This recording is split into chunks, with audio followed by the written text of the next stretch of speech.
adventure race. Today, I will be discussing adventure races. Adventure races are, for lack of a better way of describing it, it's designed to find control points. These control points are hidden all over the place in the wilderness. So we have to get to these control points. And as I said, they're all over the place. But there's a little bit of a challenge. They're in the wilderness and you cannot use a GPS. It's only a map and a compass. Old school. Old school. So that presents some problems. To get to these control points physically, we do running, we do biking, and we also do canoeing. So the running is about 5 to 7 miles through the wilderness. And your goal is to get to that control point, which is right here. And you're navigating to that control point, and all of a sudden you realize that maybe your map skills and your compass skills are not quite up to par as to what you thought. It's actually over here. So now you have to bush cut through there in order to get to that control point, because this is a timed race. There's time penalties if you don't get in by time. There's so much points assigned to each control point, so it's kind of like a weighted judgment.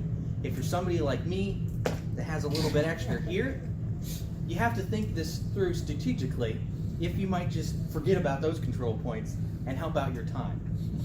So, as I said, you're bush cutting in order to get to that other point, and that is where your duct tape comes into play. Once again, another required item on the list is duct tape. That's because most of the bush cutting is actually the cutting of yourself. Oh. As you run through the little thorn bushes and everything like that, your gear gets cut. So duct tape plays a role there. The next mode of transportation in the race is bicycling. That's typically about 5 to 10 miles, kind of varies there. And this is in Florida. This is where I'm at least participating in these races, in Florida. And Florida has lots and lots of sand. And pedaling in sand, through a bicycle with a bicycle is difficult. So it takes a lot of energy. We also have in Florida like little swampy type areas. And somehow these adventure races always occur where both these items are located. So you have your sand, and then you're also pedaling through swampy type areas, and typically there's little tiny bridges that go over the swamp that is of course slippery. To give you a sense as to how much people think about preparing for these races, you can look at the bicycling portion, because I have seen multiple groups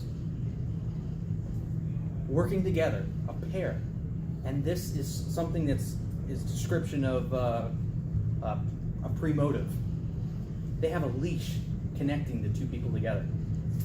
They plan this out in advance. They're like, you're not fast enough. I'm going to have to hook you up to a leash and pull you in order to get us to the control point faster. So this leash system is so complicated that the person in the rear has a push button that they can just press, and they automatically disconnect if they're about to fall. The guy up front has a little retractor for the leash that'll actually draw the leash back in again quick enough that it doesn't tie up into the tire and everything. So there's people thinking very hard about little aspects of time and where they can shave off and everything. Well, this brings me to my next point, and it has to do with bicycling. This is where your red glow stick will come into play, because these adventure races can also occur at night. And for the night adventure races, that's where these come into play. You will typically take this little glow stick and zip tie it to your seat, and the whole time you're riding at night, that little glow stick's hanging underneath your seat, just kind of swaying back and forth, letting the person behind you know whereabouts you are, so that hopefully they don't run into the back of you. Well, the last aspect of this adventure race, because we've had running and we've also had biking, is the canoeing. And we've already talked about two modes of transportation here, both which were, at least for me, very physically exhausting. Well, the canoeing is about 8 to 10 miles, once again in the wilderness, and we're very tired by the time we get to this point. So, to give you a little story of what's happened to me, me and my friend, who I am a Eagle Scout, so I'm supposed to know all about canoeing and everything. And my friend is also an Eagle Scout. He's supposed to know all there is about canoeing. Well, we finish with those other aspects of the race, and we jump in our canoe, and we start paddling, and then all of a sudden, I say, "Hey, Jim, does this canoe feel a little weird to you? It keeps on turning on us." And all of a sudden, from the shore, we hear our other teams that we're competing against all together yell, "You're paddling backwards! The canoe is backwards!" So we found on social media afterwards a picture of us, wading on the front with the back end of the canoe up and all, because we were exhausted by that point.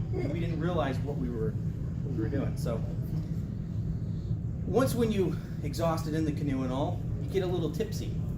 And these control points, which I have a picture here, these are the control points that I'm describing here. It's a little flag that looks kind of like a Chinese lantern. It's white and orange. These are the ones you're looking for. And you pray that they're right next to shore, because when you're tired and a little tipsy, you don't want to fall into the water all of a sudden, reaching for those control points. And that is where the whistle comes into play. You will blow this whistle very hard if you fall in the water and find yourself in a compromised position. So, the next time that you see either duct tape or a glow stick or even a whistle, I hope that you think about adventure races and, believe it or not, how fun they can be, because all that I described is very fun. The next adventure race is on July 20th, and they're still accepting registrations. Yeah. Thank you.